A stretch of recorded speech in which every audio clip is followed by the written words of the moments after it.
여러분은 혼자 밥을 먹는 노인을 본 적이 있습니까?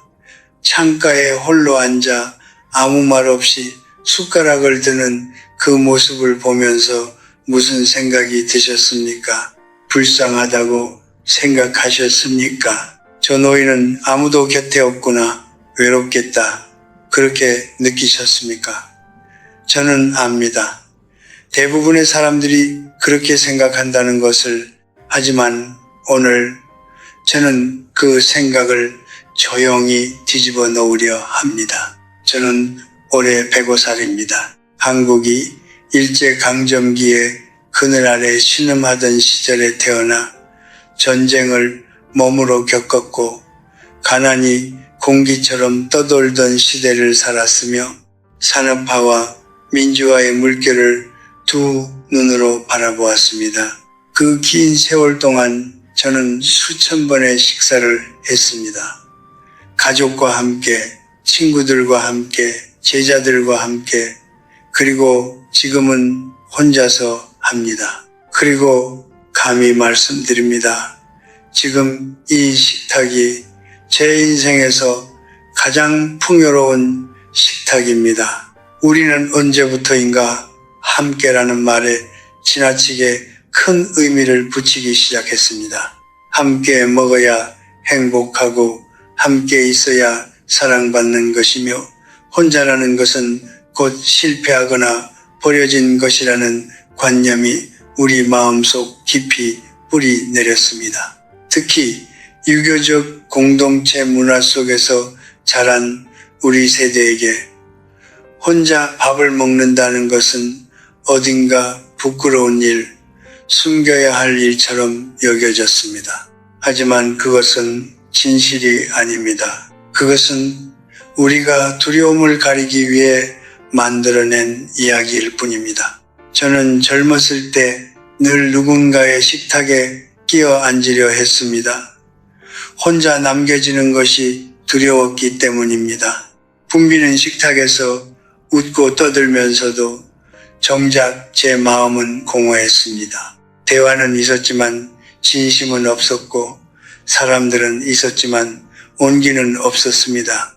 저는 그 식탁들을 통해 위로받으려 했지만 집에 돌아올 때마다 이상하게도 더 외롭고 더 지쳐 있었습니다. 그 이유를 깨닫는데 꽤 오랜 시간이 걸렸습니다.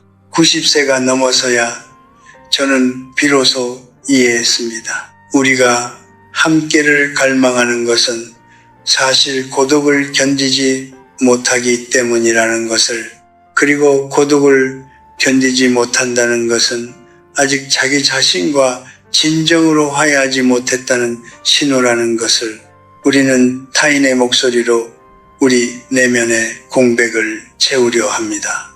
타인의 시선으로 우리의 존재를 확인하려 합니다. 하지만 그렇게 해서는 그 공백은 절대 채워지지 않습니다.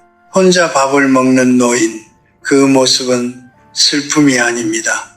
그것은 오히려 오랜 인생 끝에 마침내 자기 자신에게 도착한 사람의 모습입니다. 더 이상 타인의 눈치를 보지 않아도 되는 사람, 더 이상 누군가에게 맞추지 않아도 되는 사람, 자신의 속도로, 자신의 방식으로, 자신을 위해 숟가락을 드는 사람. 저는 그것이 인생에서 가장 어렵고 가장 아름다운 경지라고 생각합니다.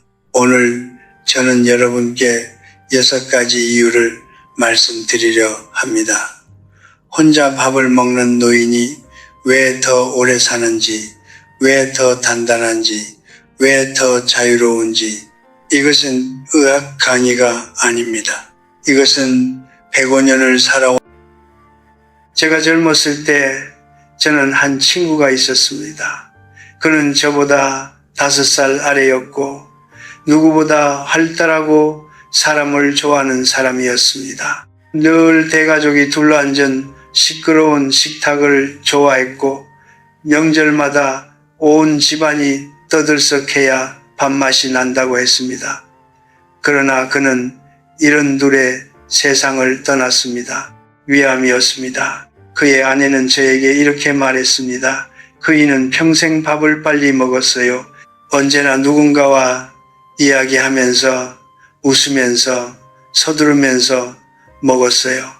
저는 그 말을 듣고 한동안 아무 말도 하지 못했습니다.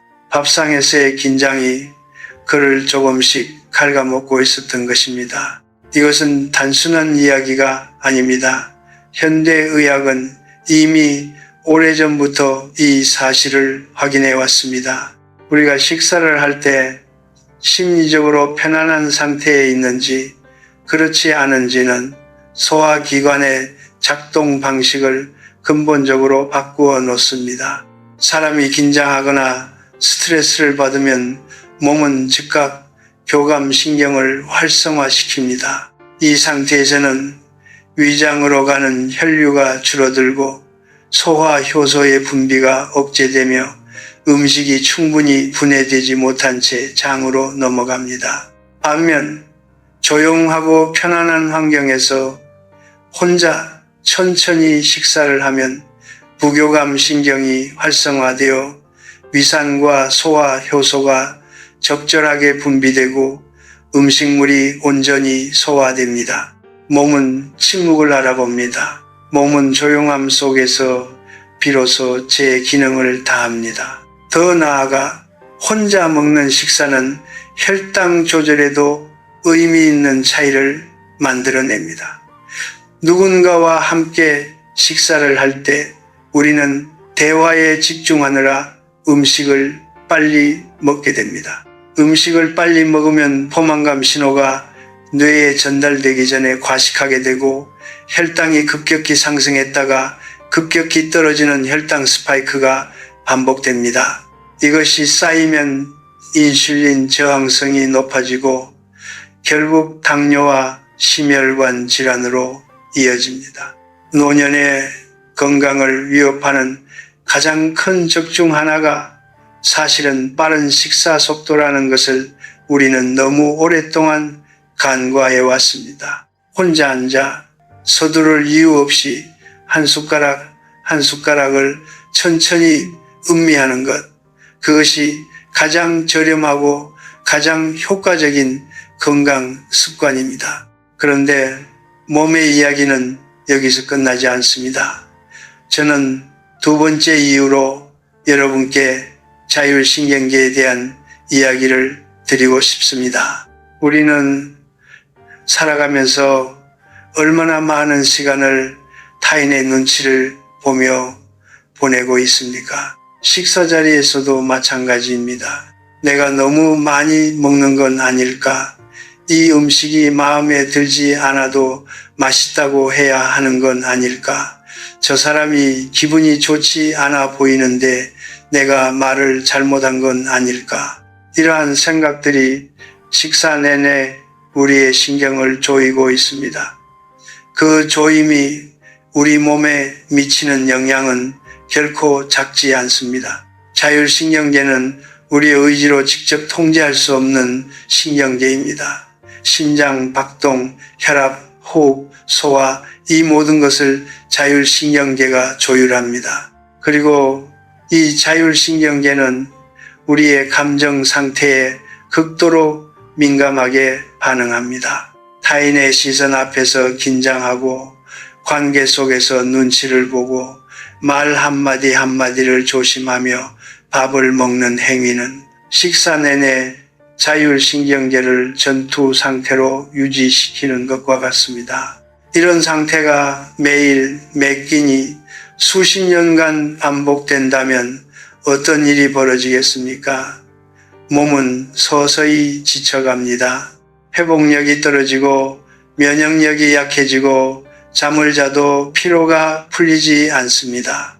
반면 혼자 앉아 조용히 밥을 먹는 그 시간은 자율신경계가 비로소 쉴 수 있는 시간입니다. 아무도 나를 판단하지 않고 아무에게도 맞추지 않아도 되며 그저 내 앞에 음식과 나 자신만이 존재하는 그 순간 몸은 깊은 안도감을 느낍니다. 그 안도감이 쌓이고 쌓여 세포 하나하나에 스며들어 결국 여러분은 하루 중 언제 가장 솔직하게 자기 자신과 마주합니까? 아침에 눈을 뜨는 순간입니까? 잠자리에 들기 전입니까? 저는 105년을 살아오면서 한 가지 사실을 분명히 알게 되었습니다. 대부분의 사람들은 평생 자기 자신과 단 한 번도 제대로 마주 앉지 않는다는 것입니다. 늘 바쁘고 늘 누군가와 함께 있고 늘 무언가를 보거나 듣거나 말하면서 자신의 내면에서 올라오는 목소리를 끊임없이 차단하며 살아갑니다. 그러다 어느 날 갑자기 깊은 공허함에 사로잡혀 이렇게 묻습니다.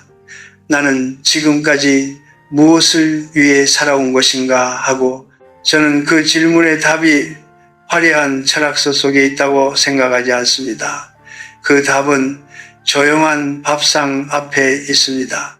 혼자 밥을 먹는 시간은 단순히 영양을 섭취하는 행위가 아닙니다. 그것은 하루를 되돌아보는 내적 성찰의 시간이며 자신의 감정과 생각을 조용히 정리하는 시간이며 외부 세계의 소음으로부터 잠시 물러나 자신의 중심을 회복하는 시간입니다.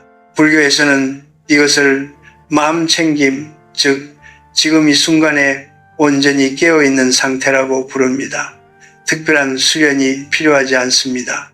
하루 한 끼 혼자 조용히 밥을 먹는 것으로 충분합니다. 숟가락을 들기 전에 잠시 눈을 감고 오늘 하루 내 몸이 살아 숨 쉬었다는 사실을 느끼는 것으로 충분합니다. 로마의 황제이자 철학자였던 마르쿠스 아우렐리우스는 매일 밤 하루를 기록하며 자신을 점검했습니다. 그는 이렇게 썼습니다. 당신이 깨어있는 매 순간 당신은 더 나은 사람이 될 기회를 가지고 있다.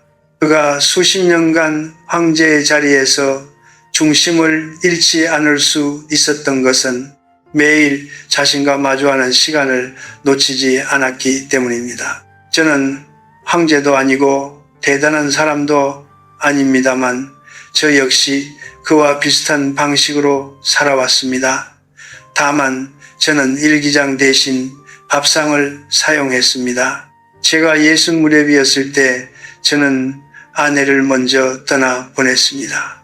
갑작스러운 이별이었고 저는 한동안 아무것도 할 수 없었습니다. 강의도 힘들었고 책도 읽히지 않았습니다. 그러던 어느 날 아침 저는 혼자 부엌에 앉아 밥 한 그릇을 차렸습니다.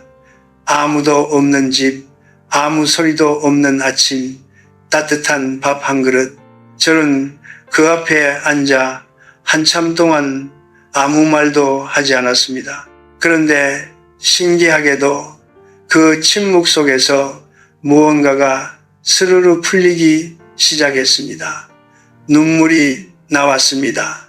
아내가 생각났습니다. 고마운 일들이 떠올랐습니다. 후회스러운 일들도 떠올랐습니다. 그리고 마침내 저는 다시 살아야겠다는 생각이 들었습니다. 그것은 누군가의 위로에서 온 것이 아니었습니다. 그것은 그 조용한 밥상에서 온 것이었습니다. 우리는 흔히 생각합니다. 슬프거나 힘들 때일수록 곁에 누군가가 있어야 한다고.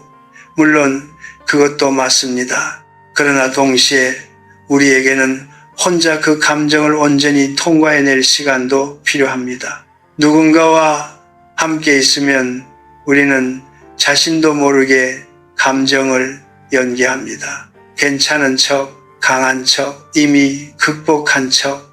하지만 혼자 조용히 밥을 먹는 그 시간에는 그 어떤 연기도 필요하지 않습니다. 그 자리에서 우리는 비로소 있는 그대로의 자신이 될 수 있습니다.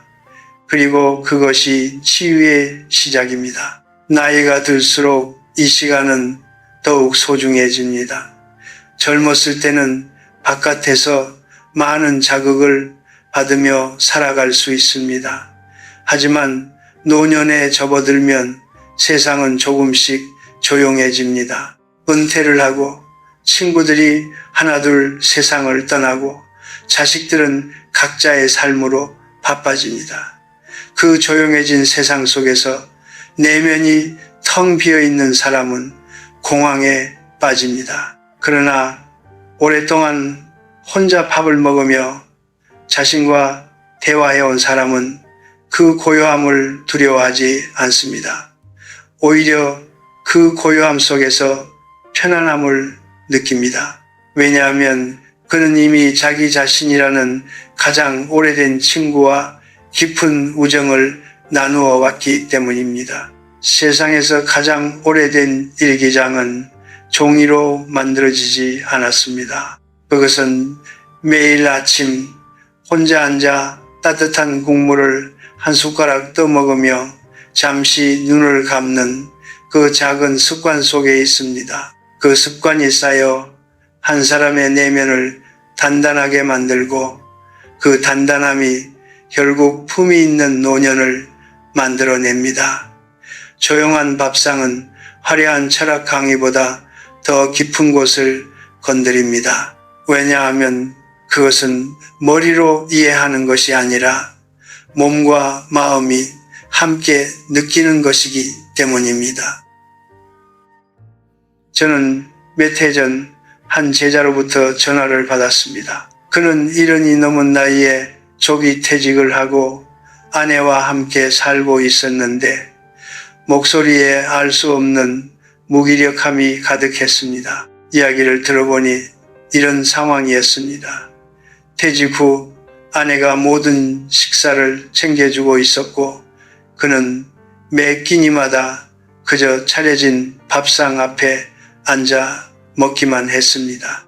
처음에는 편하고 좋았다고 했습니다. 그런데 반년이 지나자 이상한 일이 생겼다고 했습니다. 아무것도 하기 싫어지고 아침에 일어나도 하루를 어떻게 시작해야 할지 모르겠고 심지어 무엇을 먹고 싶은지조차 떠오르지 않는다고 했습니다. 저는 그 말을 듣고 즉시 말했습니다. 내일부터 직접 아침밥을 차려 드십시오. 그는 잠시 침묵하더니 물었습니다. 그게 무슨 도움이 됩니까? 저는 대답했습니다. 당신의 뇌가 다시 살아날 겁니다. 우리는 흔히 뇌 건강을 위해 독서를 하거나 바둑을 두거나 외국어를 배우라고 말합니다. 물론 그것들도 좋습니다. 그러나 저는 그보다 더 근본적인 인지 훈련이 있다고 생각합니다. 그것은 바로 스스로 밥을 차리는 행위입니다. 냉장고를 열어 오늘 무엇을 먹을지 생각하는 것, 재료를 꺼내어 순서를 정하는 것, 불 앞에서 타이밍을 맞추는 것, 그릇에 담아 식탁을 차리는 것, 다 먹은 후 설거지를 하고 부엌을 정리하는 것. 이 일련의 과정은 계획 수립, 순서 배열, 감각 통합, 손과 눈의 협응, 결과 평가라는 고차원적 인지 기능을 총동원합니다. 다시 말해 밥 한 끼를 스스로 차리는 것은 뇌 전체를 균형 있게 사용하는 가장 자연스러운 훈련입니다. 현대 신경과학 연구들은 이 사실을 뒷받침합니다. 일상적인 자립행동, 즉 스스로 요리하고 청소하고 자신을 돌보는 행위가 지속될수록 노인의 인지 기능 저하 속도가 현저히 느려진다는 것이 여러 연구에서 확인되었습니다. 반대로 모든 것을 타인에게 맡기고 수동적인 상태로 지내는 노인일수록 인지 기능이 빠르게 퇴화한다는 결과도 있습니다. 우리의 뇌는 사용하지 않으면 서서히 잠들어 버립니다. 그리고 한번 깊이 잠든 뇌는 다시 깨우기가 매우 어렵습니다. 그런데 여기서 저는 한 가지 불편한 진실을 말씀드려야 할 것 같습니다. 우리 사회에서는 자녀가 부모의 식사를 챙겨주는 것을 효도의 상징으로 여깁니다. 부모님이 연로하시면 옆에서 밥을 차려드리고 식사를 돕고 모든 것을 대신해 드리는 것이 사랑이라고 생각합니다. 저는 그 마음이 진심에서 우러나온 것임을 압니다. 그러나 동시에 저는 그것이 때때로 부모의 존엄성을 조용히 빼앗아가는 행위가 될 수도 있다는 것을 압니다. 스스로 할 수 있는 사람에게서 스스로 할 기회를 빼앗는 것, 그것은 돌봄이 아니라 무의식적인 무력화입니다. 저는 제자들에게 늘 이렇게 말합니다. 부모님이 스스로 밥을 차릴 수 있는 한 그 밥상에 손대지 마십시오. 함께 먹고 싶다면 당신이 재료를 들고 가서 부모님 옆에서 함께 요리하십시오. 부모님이 주방에 서 계시도록 하십시오. 그 서 있는 시간이, 그 결정하는 시간이, 그 손을 움직이는 시간이 바로 당신 부모님의 뇌와 자존심을 지켜주는 시간입니다. 저는 지금도 매일 아침 제 손으로 밥을 짓습니다. 105살의 손으로. 물론 예전보다 느립니다. 예전보다 서툴기도 합니다. 그러나 저는 그것을 멈추지 않을 것입니다. 냄비 뚜껑을 열고 김이 올라오는 것을 보는 그 순간 저는 제가 아직 살아있다는 것을 온몸으로 느낍니다. 오늘도 내가 내 삶의 주인이라는 것을 그 따뜻한 김이 저에게 말해줍니다. 자립은 젊은 사람들만의 덕목이 아닙니다. 자립은 인간이 마지막 숨을 거두는 순간까지 지켜야 할 존엄의 형태입니다. 그리고 그 자립의 가장 작고 가장 구체적인 표현이 바로 스스로 차린 밥 한 그릇입니다. 그 한 그릇이 당신의 뇌를 살리고 당신의 자존감을 지키고 당신을 끝까지 당신 자신으로 있게 해줍니다. 남이 차려준 밥상은 몸을 먹여 살리지만 내가 차린 밥상은 영혼을 먹여 살립니다. 저는 여러분께 한 가지 질문을 드리고 싶습니다. 마지막으로 밥 한 그릇 앞에서 진심으로 감사함을 느낀 것이 언제였습니까? 그냥 습관처럼 숟가락을 들고 습관처럼 씹고 습관처럼 삼키고 습관처럼 그릇을 비운 것이 아니라 이 음식이 내 앞에 있다는 사실 자체에 대해 진심으로 고마움을 느낀 것이 언제였냐고 묻는 것입니다. 대부분의 사람들은 쉽게 대답하지 못할 것입니다. 저도 젊었을 때는 그랬습니다. 밥은 그냥 밥이었습니다. 먹어야 하니까 먹는 것, 배가 고프니까 채우는 것, 그 이상도 이하도 아니었습니다. 그러나 전쟁을 겪고 난 뒤 저는 달라졌습니다. 한국 전쟁이 한창이던 시절 저는 며칠을 굶은 적이 있었습니다. 피란길에서 먹을 것을 구하지 못해 빈속으로 걷고 또 걸었습니다. 그러던 어느 날 한 농가에서 주인 할머니가 저에게 작은 밥 한 공기를 내밀었습니다. 찬도 변변치 않았고 쌀도 온전하지 않은 잡곡밥이었습니다. 그러나 그 순간 저는 태어나서 처음으로 밥 한 그릇이 얼마나 거룩한 것인지를 온몸으로 느꼈습니다. 눈물이 났습니다. 그 밥 한 그릇이 저를 살린 것입니다. 그날 이후로 저는 단 한 번도 밥상 앞에서 감사함을 잊은 적이 없습니다. 감사함은 단순한 감정이 아닙니다. 현대 심리학과 의학은 감사하는 마음이 인간의 신체와 정신에 미치는 영향을 오랫동안 연구해 왔습니다. 그 결과는 놀랍습니다.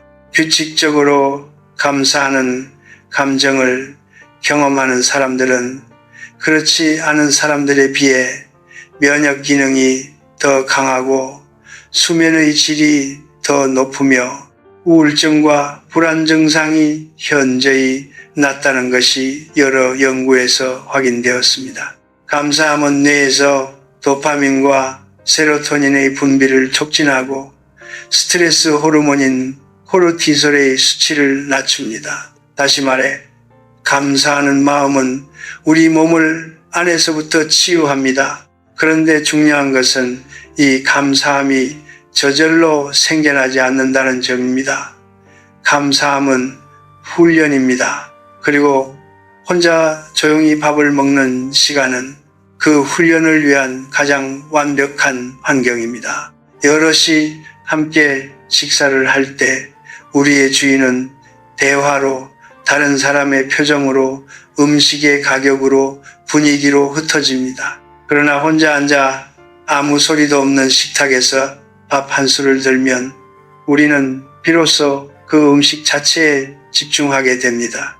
이 쌀이 어디서 왔는지, 이 국물이 얼마나 따뜻한지, 이 작은 반찬 하나를 만들기 위해 누군가의 손이 움직였다는 것을, 그 집중이 감사함을 낳고 그 감사함이 우리 몸과 마음을 살립니다. 저는 노년에 접어든 분들께 특히 이 이야기를 드리고 싶습니다.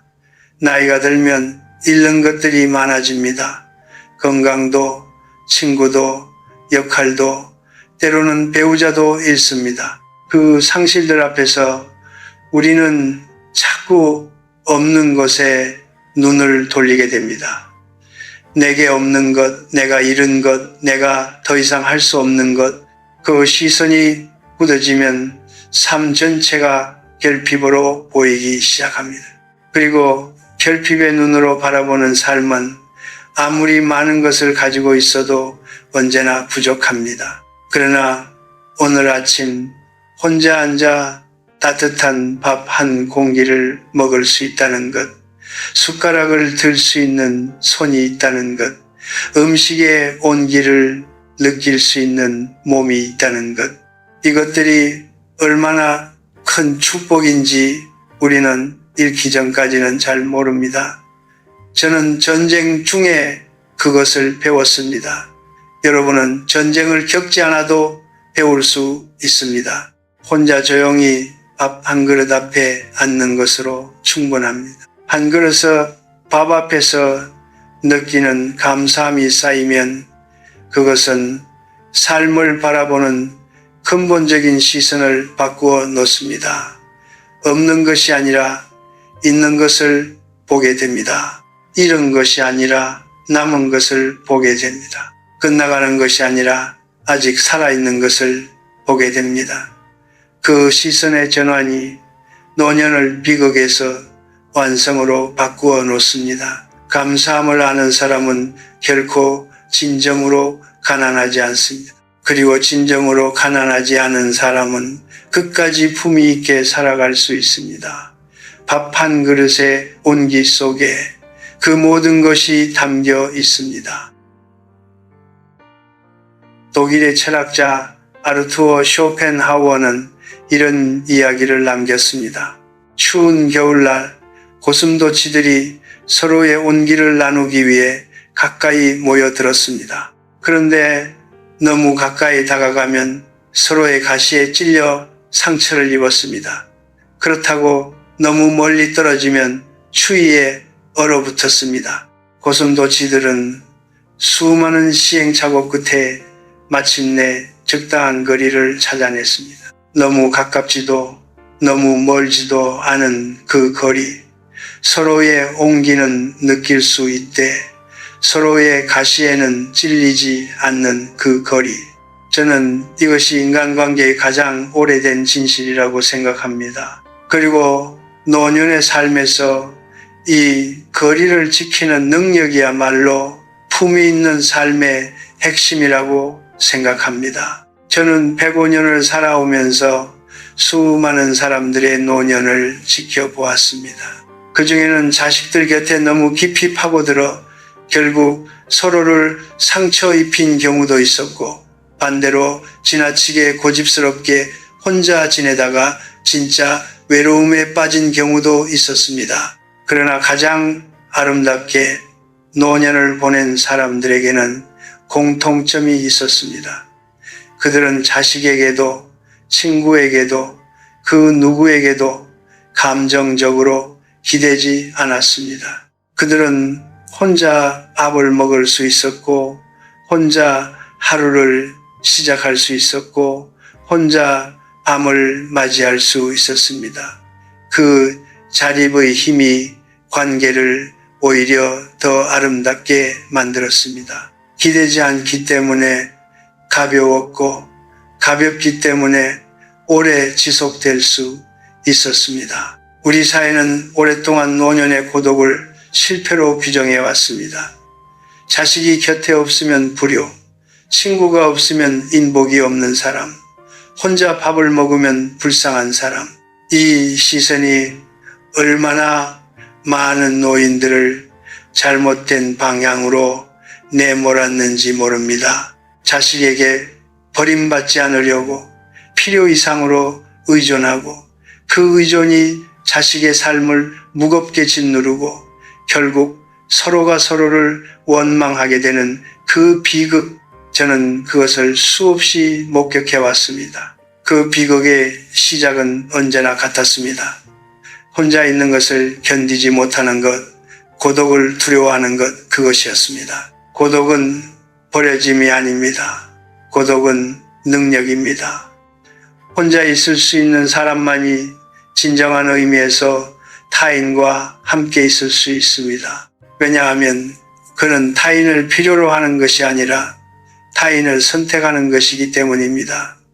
필요로 하는 관계는 언제나 집착으로 흐르고 집착은 언제나 상처를 낳습니다. 그러나 선택하는 관계는 가볍고 자유롭습니다.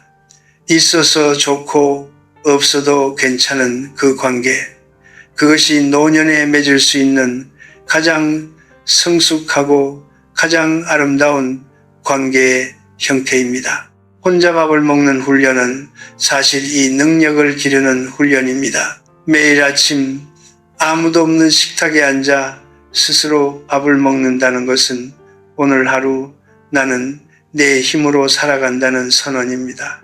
누군가의 눈치를 보지 않고 누군가의 허락을 기다리지 않고 누군가의 온기에 기대지 않고 오직 나 자신의 리듬으로 하루를 시작하는 것, 그 작은 선언이 날마다 쌓이면 그것은 결국 삶 전체를 지탱하는 거대한 내면의 기둥이 됩니다. 그 기둥이 있는 사람은 쉽게 무너지지 않습니다. 자식이 전화를 받지 않아도, 친구가 먼저 세상을 떠나도, 몸이 예전 같지 않아도 그 기둥이 그를 끝까지 붙들어 줍니다. 저는 이 나이에 이르러 한 가지 사실을 분명히 압니다. 품위는 타인이 주는 것이 아닙니다. 품위는 스스로 지키는 것입니다. 자식이 효도해 준다고 해서 품위가 생기는 것이 아니고 사회가 노인을 존경한다고 해서 품위가 생기는 것이 아닙니다. 품위는 아무도 보지 않는 아침에 혼자 밥상을 차리고 조용히 앉아 천천히 밥을 먹고 스스로 설거지를 하는 그 행위 속에 있습니다. 그 반복 속에 있습니다. 그 고요한 자립 속에 있습니다. 제가 오늘 여러분께 드리고 싶은 마지막 말은 이것입니다. 혼자 밥을 먹는 것을 두려워하지 마십시오. 그것은 당신이 실패했다는 증거가 아닙니다. 그것은 당신이 마침내 자기 자신에게 도착했다는 증거입니다. 그 식탁이 초라해 보일지 모릅니다. 그러나 그 식탁이야말로 이 세상에서 당신이 가장 당신답게 앉을 수 있는 자리입니다. 그 자리를 지키십시오. 마지막 숨을 거두는 날까지 그 자리를 지키십시오. 그것이 당신의 품위이고 당신의 자유이며 당신의 인생입니다. 저는 오늘 여러분께 6가지 이야기를 드렸습니다. 몸의 이야기, 신경계의 이야기, 내면의 이야기, 뇌의 이야기, 감사의 이야기, 그리고 품위의 이야기. 그러나 사실 이 6가지는 하나의 이야기입니다. 혼자 밥을 먹는다는 것, 그 단순하고 작은 행위 속에 인간이 노년을 살아가는 데 필요한 모든 지혜가 담겨 있다는 이야기입니다. 저는 그것을 책에서 배우지 않았습니다. 강의실에서 배우지 않았습니다. 저는 그것을 105년의 밥상 앞에서 배웠습니다. 돌이켜보면 제 인생에서 가장 중요한 결정들은 모두 혼자 밥을 먹던 그 조용한 순간들에 이루어졌습니다. 아내를 잃고 난 뒤 다시 살아가기로 결심한 것도, 여든이 넘은 나이에 새로운 책을 쓰기로 마음먹은 것도, 제가 진정으로 사랑하는 것이 무엇인지 깨달은 것도 모두 그 고요한 밥상 앞에서였습니다. 누군가가 답을 준 것이 아닙니다. 그 침묵이 답을 주었습니다. 그 고요함이 저를 이끌었습니다. 그리고 그 이끌림을 따라 걷다 보니 어느새 105살이 되어 있었습니다. 여러분 중에는 지금 홀로 식탁에 앉는 것이 두렵고 쓸쓸한 분들이 계실 것입니다. 자식들은 각자의 삶으로 떠났고, 오랜 친구들은 하나둘 곁을 떠났고, 배우자의 빈자리는 여전히 가슴 한켠을 무겁게 짓누르고 있을지도 모릅니다. 그 외로움이 거짓이라고 말씀드리는 것이 아닙니다. 그 외로움은 진짜입니다. 그 아픔도 진짜입니다. 그러나 저는 여러분께 이렇게 말씀드리고 싶습니다. 그 외로움은 당신이 약하다는 증거가 아닙니다. 그것은 당신이 깊이 사랑했고 깊이 살았으며 이제 그 모든 것을 자신 안에서 다시 통합해가는 과정에 있다는 증거입니다. 고독은 마지막 관문입니다. 삶이 우리에게 주는 가장 엄숙하고 가장 깊은 초대입니다. 그 초대를 두려워하며 피하려 하면 우리는 평생 그것에 쫓기며 살게 됩니다. 그러나 그 초대를 받아들이고 혼자 앉아 조용히 밥 한 그릇을 앞에 두고 자기 자신과 마주한다면 그 순간부터 삶은 달라집니다. 쫓기는 삶이 아니라 걸어가는 삶이 됩니다. 채우려는 삶이 아니라 비워가는 삶이 전거요.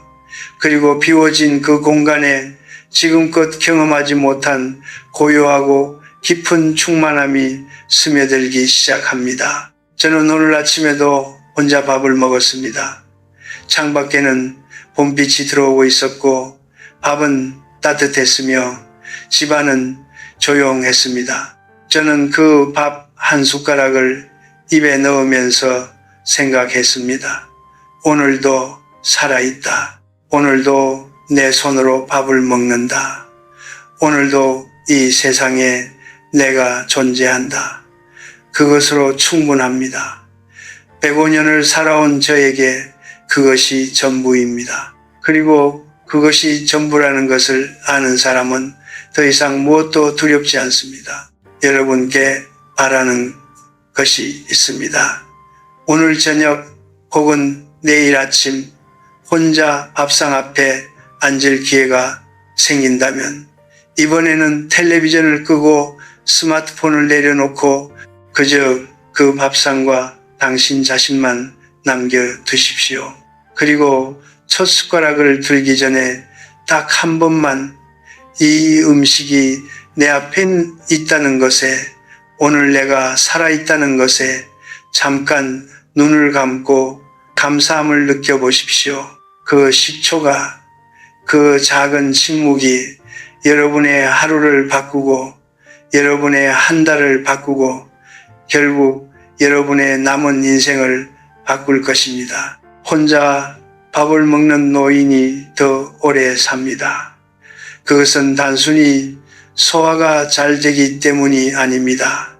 그것은 그가 자기 자신과 화해했기 때문입니다. 그것은 그가 고독을 두려움이 아닌 완성으로 받아들였기 때문입니다. 그것은 그가 타인의 눈치가 아닌 자신의 리듬으로 살아가기 때문입니다. 그 밥상은 초라하지 않습니다. 그 밥상은 이 세상에서 가장 조용하고 가장 깊은 대화의 자리입니다. 당신과 당신 자신이 마주 앉은 자리, 당신의 과거와 현재와 미래가 한 그릇의 밥 앞에서 조용히 화해하는 자리, 그것이 그 밥상입니다. 삶은 요란한 축제가 아닙니다. 삶은 조용한 밥 한 그릇처럼 날마다 이어지는 것입니다. 그 이어짐 속에 당신의 존엄이 있고 당신의 자유가 있으며 당신의 완성이 있습니다. 끝까지 그 밥상을 지키십시오. 그것이 가장 오래되고 가장 지혜로운 삶의 방식입니다.